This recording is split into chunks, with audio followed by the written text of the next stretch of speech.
Hello，大家好，我係元朗分行嘅李家國 Cindy，今日帶大家嚟睇一個新鴻基 YOHO 系列嘅 YOHO Midtown。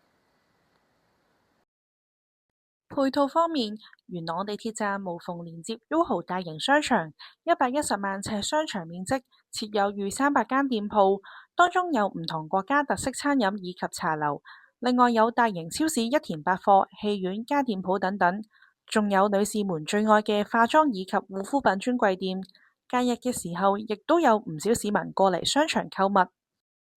穿過商場，經升降機或電梯便可直達住宅平台層。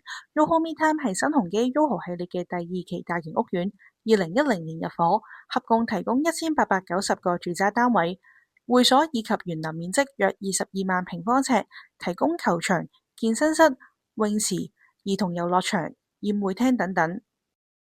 我哋嚟到單位實用面積948尺，4房1套間隔。首先門口嘅右邊會係廚房連工人房位置，上下櫃亦都有收納空間，而且廚房嘅電器都好整潔新淨。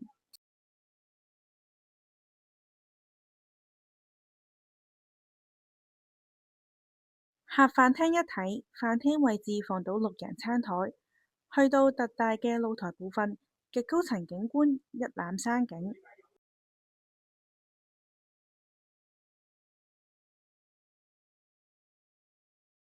客廁乾淨整齊，名廁配有浴缸，客房亦都配有單人床及衣櫃。而呢間客房就係望向另外景觀，同樣方正實用。再嚟到客房亦都係配有衣櫃以及單人床家私。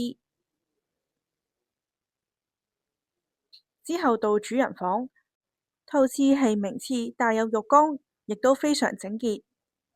房間配有入牆嘅衣櫃，仍然有大量嘅走動空間，三邊落床完全冇問題。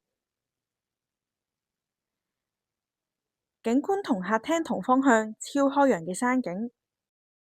YOHO圈一向大單位嘅放盤都極之罕有，如果有興趣以上呢類型嘅單位，記得揾我李家國 Cindy 啦。我哋下集再見，拜拜。